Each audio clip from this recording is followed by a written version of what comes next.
What is freedom to you?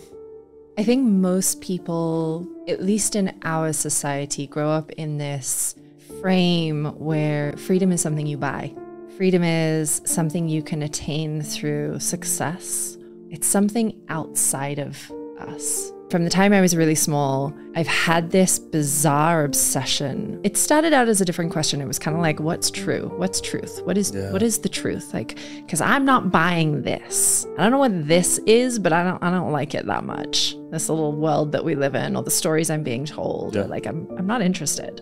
And the question shifted over time to like, how do I get free? Because I don't feel free.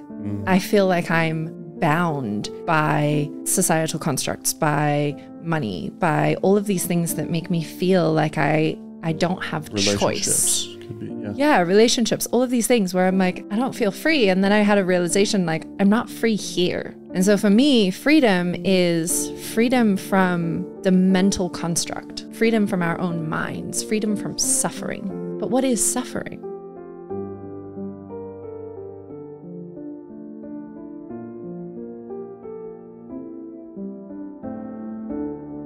Alyeria, welcome to the Roller Coaster Podcast. Thank you for I appreciate you coming down, making the trek from the northern parts of Utah to be here. Yeah. This is going to be an exciting episode. Exciting. I think that's the right word. I think that's the word that I want to use.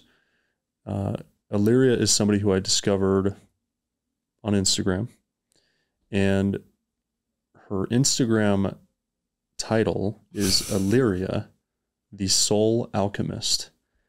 And that was almost enough for me to reach out. But then I read her description. You're like, what the fuck is that? And I read the description and was like, whoa, that's even more intriguing. And then we got on a call and I was very, very intrigued. And so we're going to talk about what it means today to be a soul alchemist. Before we do that, I want to ask you a question. Yeah. What is freedom to you? Thank you for asking. It's a great question, huh? So I think most people, at least in our society, grow up in this frame where freedom is something you buy. Freedom is something you can attain through success or through some level of wealth or whatever it is. It's like, it's something outside of us, right? We've been given this really interesting frame. And from the time I was really small, I've had this bizarre obsession with, it started out as a different question. It was kind of like, what's true? What's truth? What is the truth? Like, because I'm not buying this. I don't know what this is, but I don't like it that much. This little world that we live in, or the stories I'm being told, or like I'm not interested. I've always been a bit of a rebel.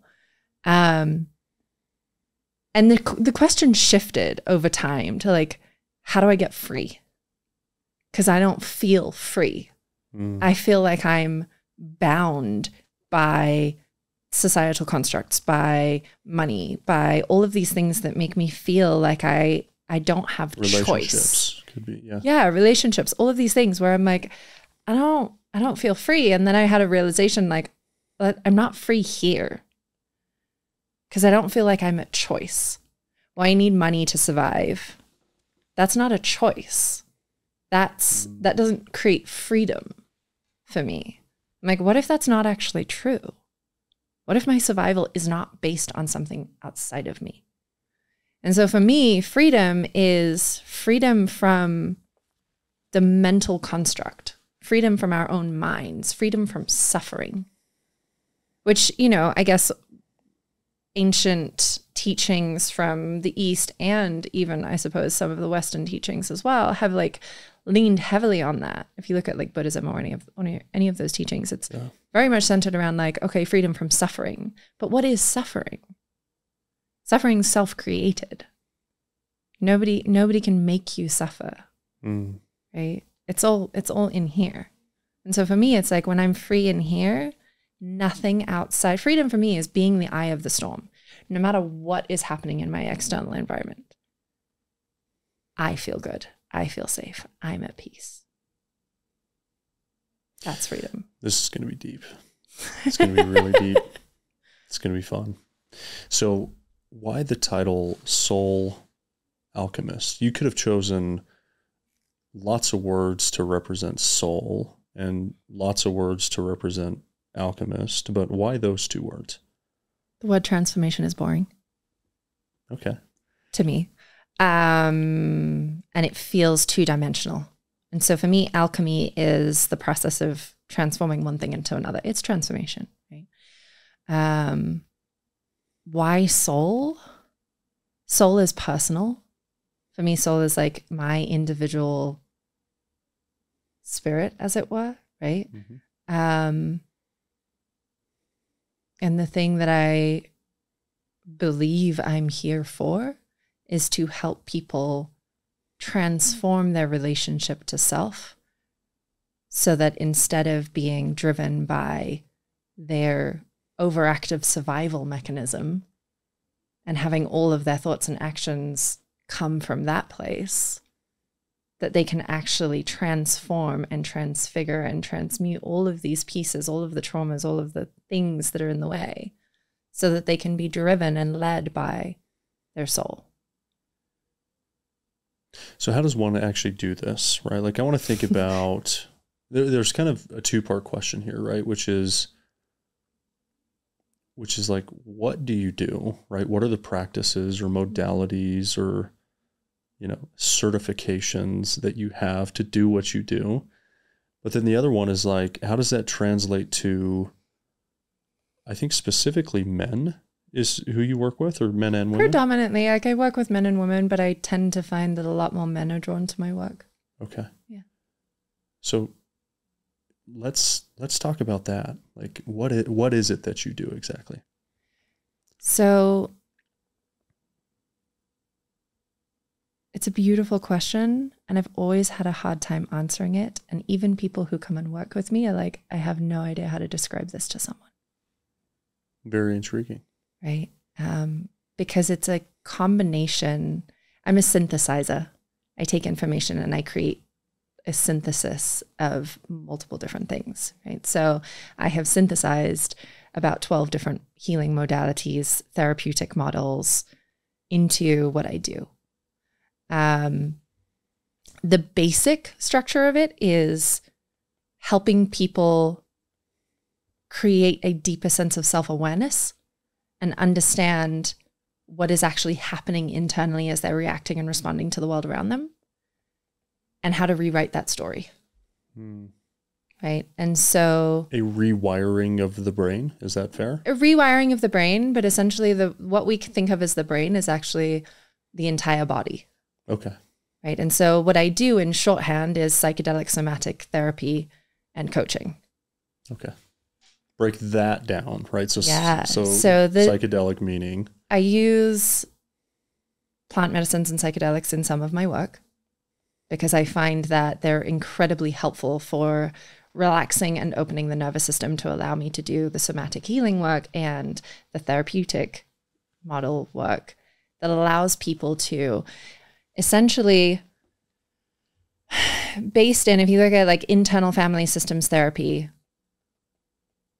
the framework says that as we develop from before we're born until we are in our late teens, we go through a process of becoming ourselves, right? We develop a personality. And a lot of that is based in how we are raised, the environment that we're in, and the level of connection that we have. And so most of what we're walking around with, most of what our thoughts are, is a response to an overactive survival mechanism. When you're a child, the thing that allows you to survive is your connection to the people that are caring for you.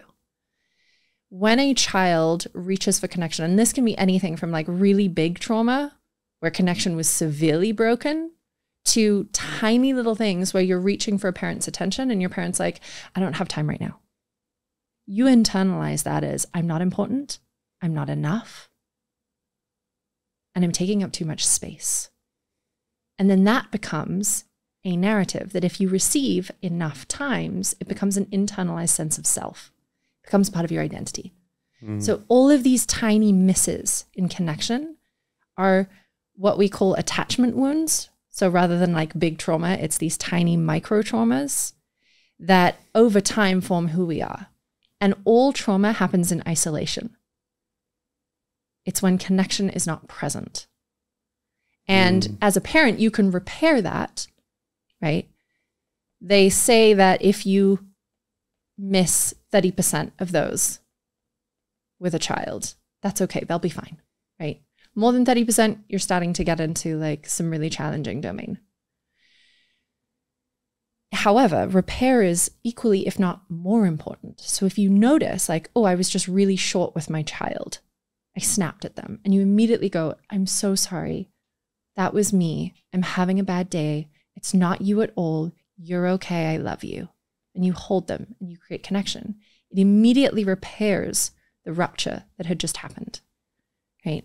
And so those ruptures over time, when they're not repaired, they're not met with connection, they're not met with love, become these little parts of us that develop who we are. And then we go out into the world as adults with all of these things that we developed coping mechanisms, which in internal family systems, therapeutic models, they call a protector. So there's a wounded child and a frozen need. And so you have like a nursery school of children inside there with a bunch of frozen needs. And on top of that forms a protector, almost like a big brother, teenager, right? Who's like, I'm going to create a coping mechanism to get the connection that we need. And I'm going to protect you to make sure that you're safe. So kids will become more quiet when parents are constantly dismissing them, right? If I don't get in the way, I'll get the connection that I need, right? Or they get really loud, right? Or they try to people please, right? We've all got a whole bunch of this running the show. But that then creates suffering because we're not actually able to be our most authentic selves. We become adults and we go into business, and the two places where we try and get those needs met, because they're still running in the nervous system all the time. It's what's in the unconscious mind. It's creating all of our thoughts and behaviors. And so we go and try and find that connection in our primary relationships with our partner, which is why so many people end up in relationships that mirror their parents' relationship with them, right? And then we go and find it in business. I'm going to use money and success and the people around me to get that need met, the validation, the connection, the love, the attention. But what if you didn't need any of it? What if you actually felt safe all of the time?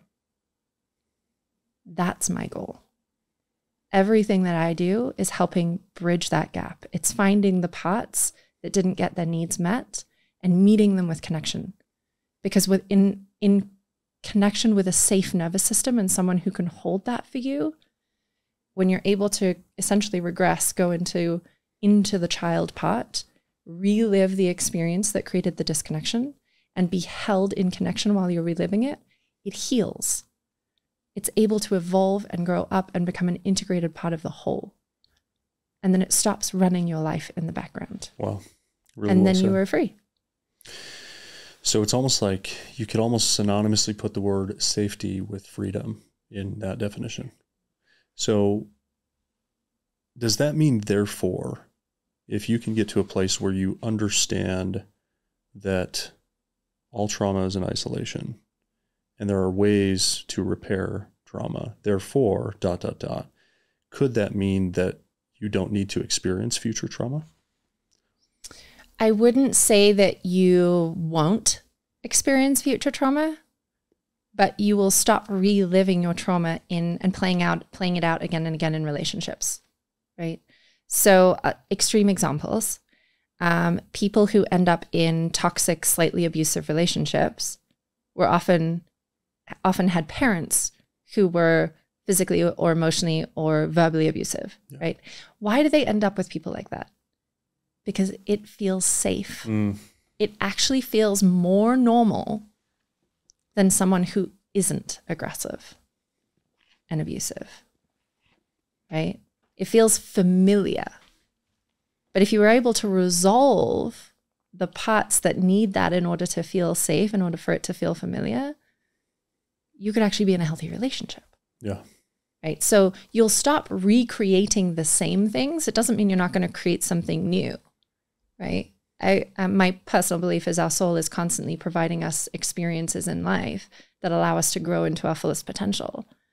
So It's not to say you're not going to have a business failure that could be fairly traumatizing. It's not to say that you're not going to be in a car accident, right? Yeah. But those things, you will have better tools to cope with them and better tools to heal from them much faster. So they don't continue to create new patterns in your life. Yeah, well said. How did you get to where you are today? I want to understand. You've probably been on some sort of journey that allowed you to discover this sort of work and make this your sort of life calling. What is that? I think it was innate in me from a very young age. Like that seeking truth and being very disappointed and uncomfortable with the version of reality everybody was telling me I had to live in. Like, this is how life works. These are the jobs you need to get. This is how you show up. I was like, something doesn't feel right to me about that.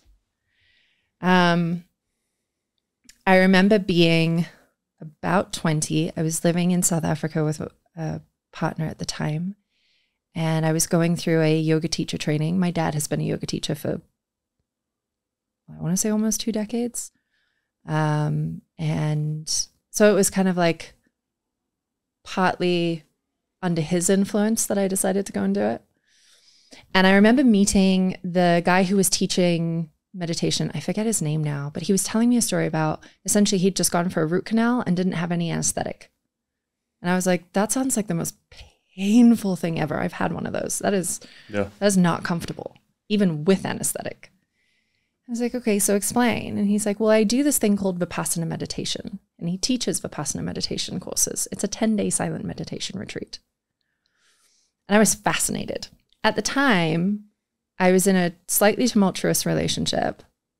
I was doing a lot of drugs recreationally, mostly, I think, to avoid my own trauma from my childhood.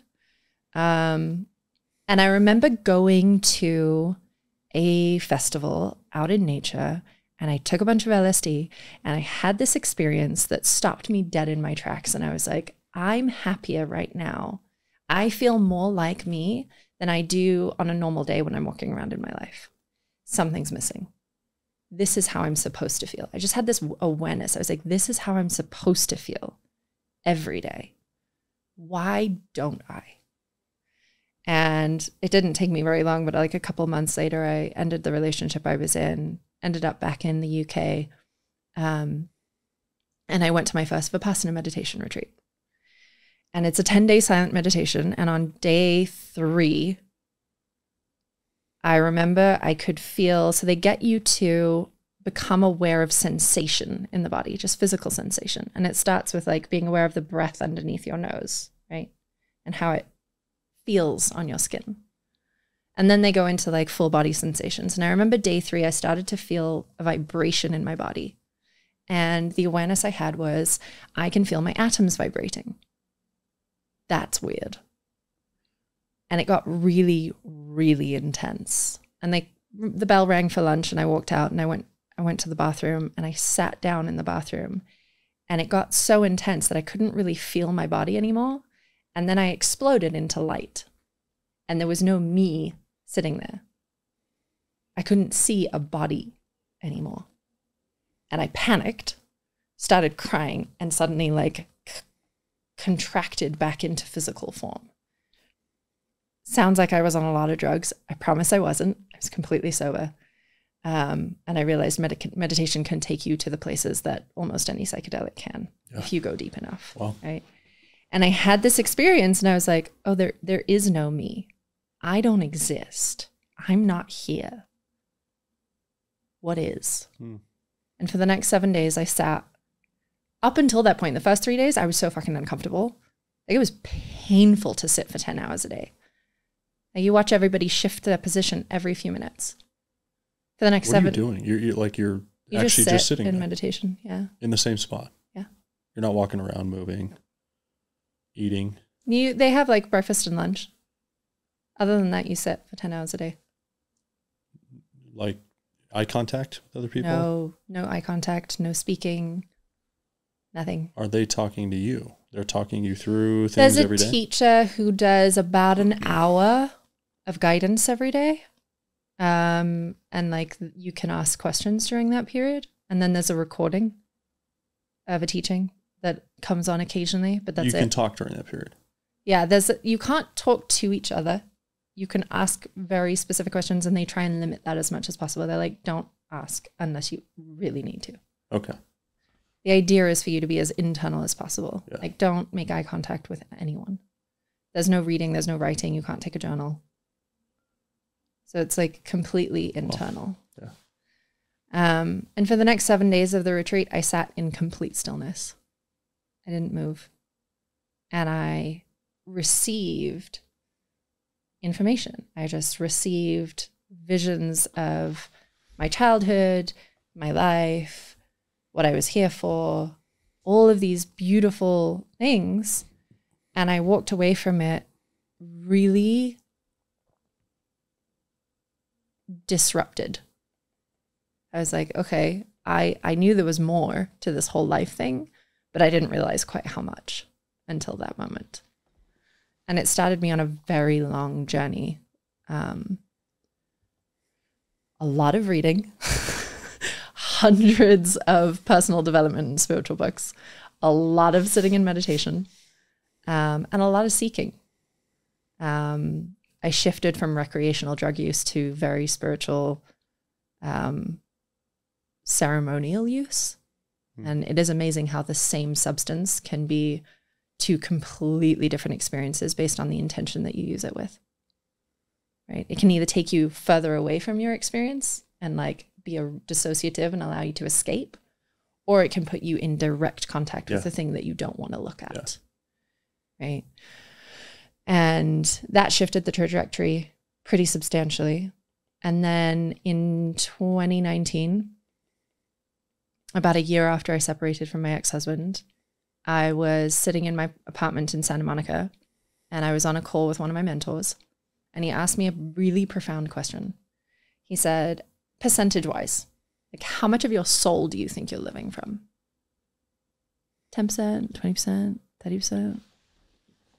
Up until that point, I thought like I was so woke. I was like, I'm so spiritual. I'm so woke. I'm led by my intuition. I thought I was amazing. I got slapped real hard. He asked the question, and almost immediately I had a very profound awareness, and it was like 2% if you're lucky. And I stopped and I was like, whoa. It felt like God was literally just like laughing at me. I mean, like, you don't know what it's like to live from your soul. Okay. And so I got off the call and I sat down in meditation, and I was like, God, angels, universe, soul, whoever the fuck is out there listening, please show me what it looks like to live 100% from my soul.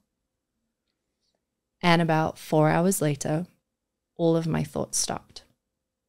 And I didn't have another thought for 4 days.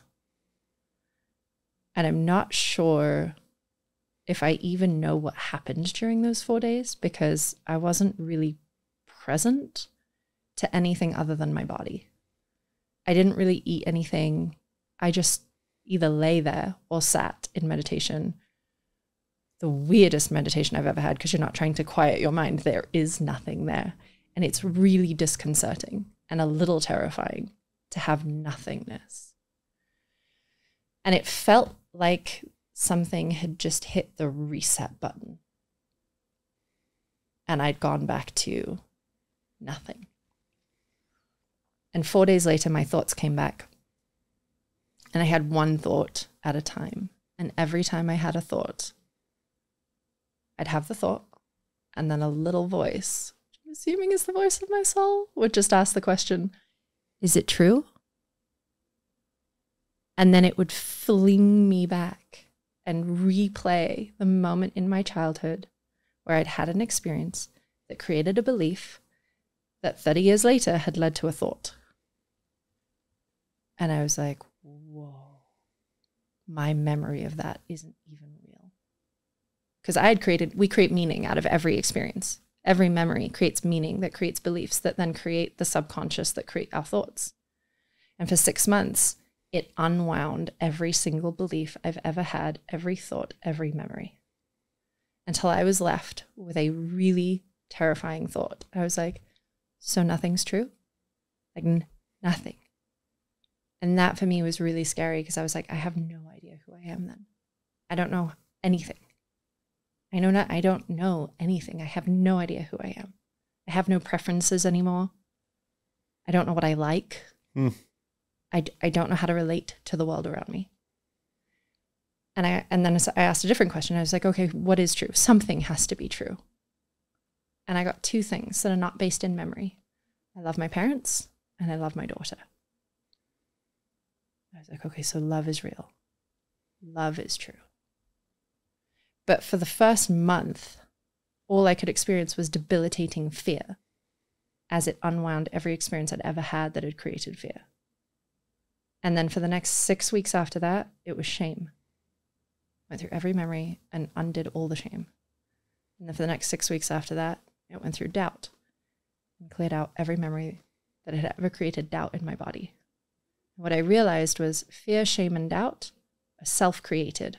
They're created by memory and experience and by things that we're taught by other people. They're not real emotions.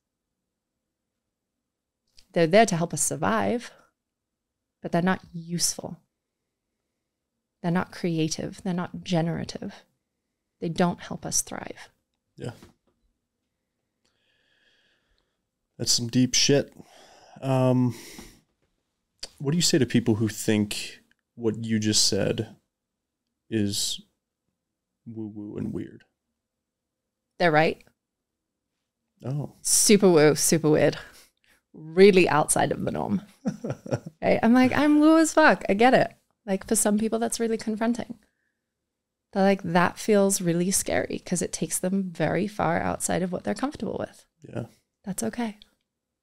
Nice. That's the best answer I've ever heard around that. Because even though I am like an advocate and pro to all of this, there are times where I'm like, that is what? Like, how do I even grapple with what she just said, right? It's the perfect response. What about people who are afraid of or misunderstand the, spiritual, truly more medicinal uses of plant medicines? I think fear is healthy in that regard. I think a healthy respect for things like that is necessary. I think people who walk into it completely unafraid, I'm like, okay, there's something to look at there. Yeah. That might actually not be the healthiest response. Mm. Like being a little bit wary of like, what's going on here, right? I think that's a good thing. It allows us to be more cautious when we're walking into things like this. I know a lot of people have a lot of misconceptions around it and its use. It is misused in a lot of ways, right? There are a lot of facilitators, a lot of therapists out there who aren't well trained, who don't know how to hold, even in a controlled environment, misused. Who don't know how to hold people's trauma well. Right? I've had people come to me who have had some very challenging experiences with other facilitators. Wow. And there isn't a governing body. There isn't a certification. There isn't and even when people go and spend years learning from shamans in the jungle who've been doing this for decades, who are really, really, really good, they've been used to working with a different psychological profile than the Western mind. To work with people who have grown up in the West actually requires a level of sensitivity to how we're raised, right? And to the differences in the kind of trauma that we experience. Yeah. Right. And so I think having a healthy sense of fear around it is a good thing. That can also be taken to extremes. Right. So a lot of people really do misunderstand it and think that it's just a bunch of hippies taking drugs and like checking out of reality. And for some people that may be true. Yeah. And for others, it's work. Like, it's not like going and having a fun, like unicorns and rainbows experience. It's facing all of your deepest, darkest stuff and coming to terms with it. Right. Is there one plant medicine that you would say does that the best? Like, we're hearing a lot about ayahuasca now. Like, is that, or are they all in some ways created equally when it comes to working through trauma? Definitely not. It depends what the trauma is, right? For somebody who's never done plant medicine work, I would say stay away from the bigger medicines, ayahuasca, iboga, things like that. It's a very intense experience. Right? It's probably not the best place to start, especially if you have a lot of trauma and especially if you haven't done a lot of therapy. If you have a high level of self-awareness, you've done a lot of therapy, you understand yourself, you understand your trauma, you've sat with it a lot, doing that's going to be great. Yeah. Like ayahuasca is an amazing, beautiful teacher. Yeah. For someone with severe PTSD, obviously, studies have shown MDMA is the best. It is wonderful because it takes you out of the mind and very much into the heart, into like the chemicals that it releases in the brain. All of those things allow us to feel safer re-experiencing things that were extremely challenging. Yeah. Right. Yeah. So it really depends on the person. It depends on their trauma. It depends on the level of self-work they've done already. Is there a finish line to this stuff? You know, people who work with you, or is this a never-ending pursuit that over time diminishes? It definitely gets easier. Like where I've gotten to in my own personal journey is a place where I know I'm free. Yeah. Like I don't have old trauma to deal with. I have little new things that show up where I'm like, oh, interesting. I didn't feel safe around that thing. I wonder what that is. But it's so easy for me to work on it myself that I don't necessarily need a ton of outside help. Yeah. I barely use psychedelics at this point myself. Like it's very intentional and it's very rare. Yeah. For people that I work with, one of my mentors, amazing woman, I completed a 2-year training with her. She shared with the group, she's like, this is an intensive 2-year training. You go quarterly retreats, really intensive work in a group setting. She's like, if people did this for 6 years, they'd probably deal with most of their own stuff. If I created a university course out of it and they were in it all day, every day for 4 years, you would have dealt with most of your own stuff, enough that you could actually be in service in the world. I view it as it depends how deep you're willing to go, how fast you're actually going to get through it, right? It's like if you're relentless, you're going to move pretty quickly. Yeah. And it gets easier. It gets to the point where I really hope that the people who work with me don't need me 3-4 years from now.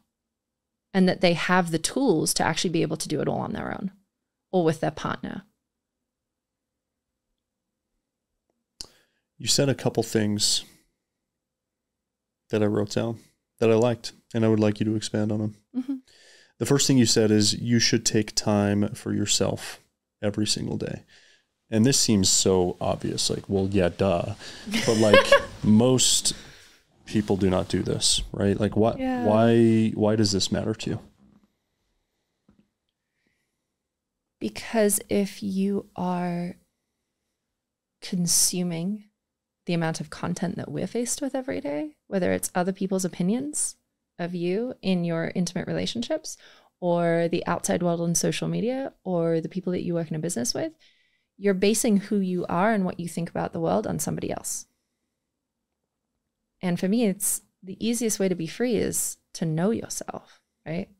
Know thyself. It's a real thing. It's like, how do you know yourself unless you actually spend time with yourself? How do you know how uncomfortable you are being alone unless you actually spend time with yourself? There was took a picture of this.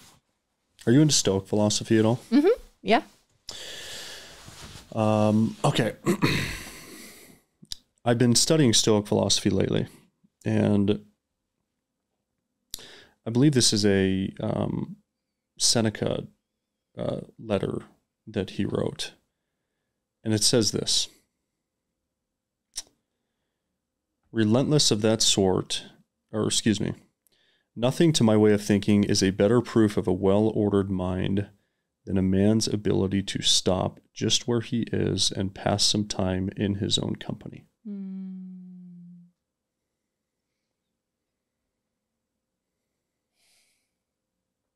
That is really beautiful.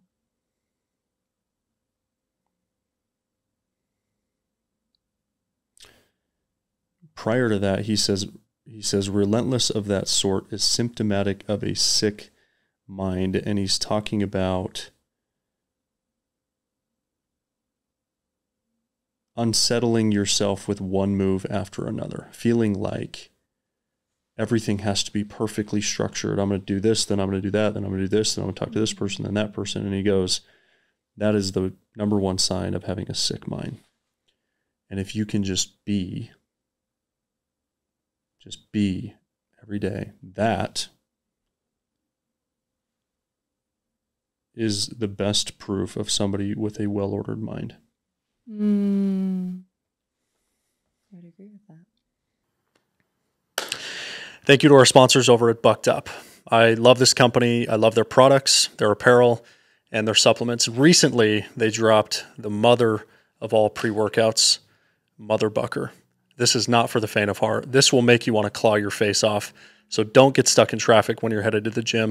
I love these guys. I love this company, and I love their products. They are clearly the best tasting pre-workout on the entire market, and they're number one for a reason.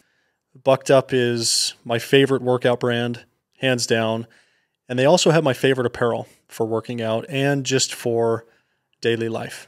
It's Lululemon-like quality, but for a fraction of the price that's affordable. So head over to their site, buckedup.com, where you can check it out. And for 20% off their entire site, use the code TylerHall20. You also said that our power as women, okay, I think you mentioned 3 things. Do you remember what they were? No. Do you want to guess? What do you think women's 3 main superpowers are?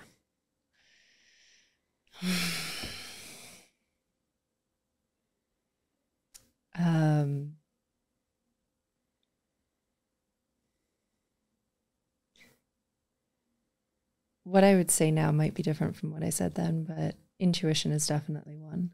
Bingo. Right. Our capacity for love. Okay. Empathy. Right. Yeah, our emotions, right? A lot of people are like, oh, women and their emotions.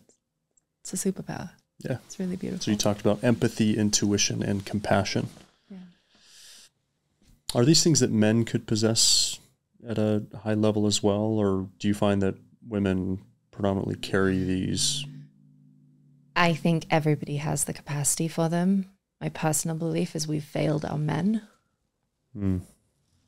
We fail our men every day when we don't support them in feeling their emotions, and especially young boys, when we don't teach them that their emotions are safe, when we don't hold them in their emotions, and when we don't allow them to feel.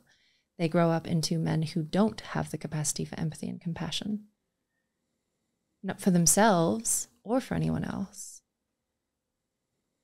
And I think in that we fail them, right? And it's why so many men work with me, is because of that, because I hold a space for them to actually be able to feel.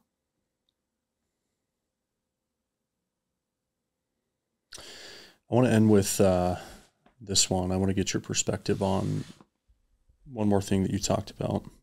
You said that movement, love, sunshine, pleasure, and purpose are the things that keep the world running. What did you mean by that?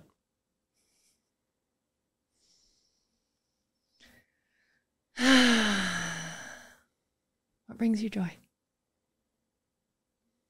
Right? Like, what are the things that bring you joy?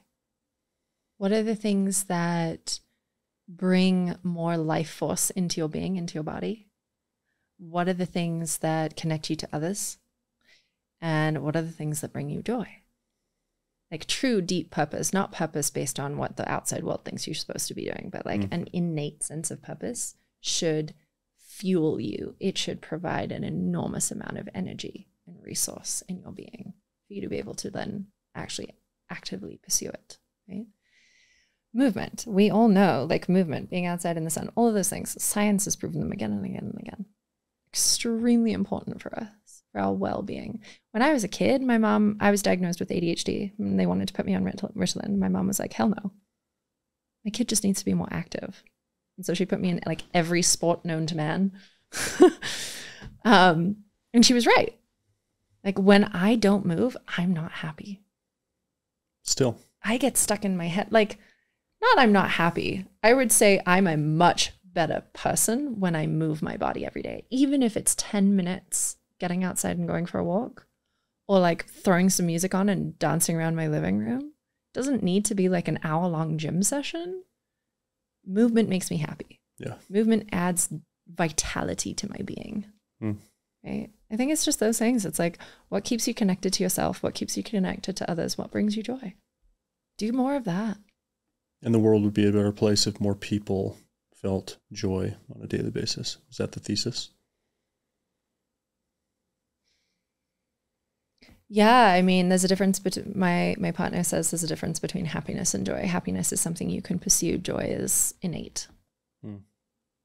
Right? It's not something outside of you to go and get. It's something you can actually feel. His experience was, even in my most depressed moments, I was able to find joy. Like curling up and like hiding under the covers and just like making it okay that I was where I am. Like you can find joy in anything. Beautifully said. Alyeria, thank you for coming on the Roller Coaster Podcast. Thank you for having me. Amazing. Really appreciate it. That's a wrap.